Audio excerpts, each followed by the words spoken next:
நம்முடைய ஜோதிடம் எனும் மானுட வாழ்வியல் சேனலில் இதுவரைக்கும் இந்த பிரபஞ்சத்தில் சொல்லப்படாத பலாயிரம் ஆண்டுகளுக்கு முன்புள்ள எழுதப்படாத உண்மைகளை நாம் இங்கே சொல்லிகிட்ருக்குறோம்.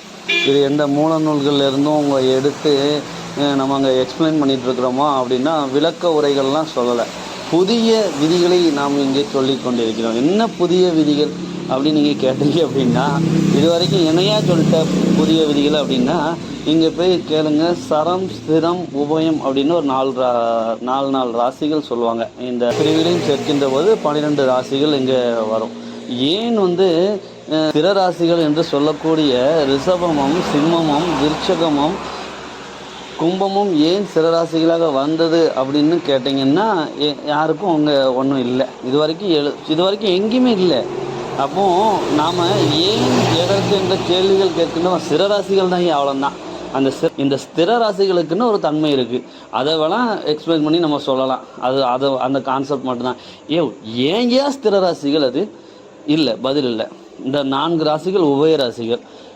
குருவினுடைய 2 ராசிகளும் புதனுடைய 2 ராசிகளும், இந்த 4 ராசிகளும் உபய ராசிகள். ஏன் இந்த உபய ராசிகள்? பதில் இல்லை. ஏன்னா மூல நூல்களில் இல்லை. அந்த மூல நூல்களில் இல்லாத உண்மைகளைத்தான் சொல்லி கொண்டிருக்கின்றோம்.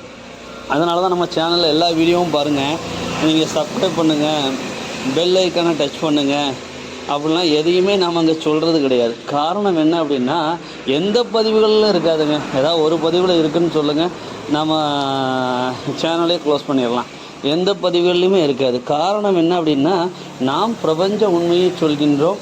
இந்த பிரபஞ்ச உண்மையை ஏற்றுக்கொள்ளக்கூடியவர்கள், இந்த பிரபஞ்ச உண்மையை புரிதலின் அடிப்படையில் இணைபவர்கள் நிச்சயமாக உடன் இணைவார்கள் அப்படிங்கிற ஒரு கான்செப்ட் தான்.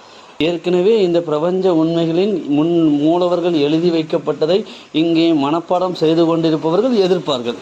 இது நமக்கு தெரிஞ்ச ஒன்று தான்.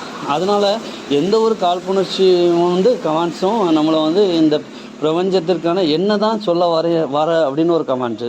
அதை என்ன தான் சொல்ல வரேன்னா, இது வரைக்கும் நீங்கள் மூல நூல்களில் படிக்காததை நான் அங்கே சொல்ல வர்றேன்.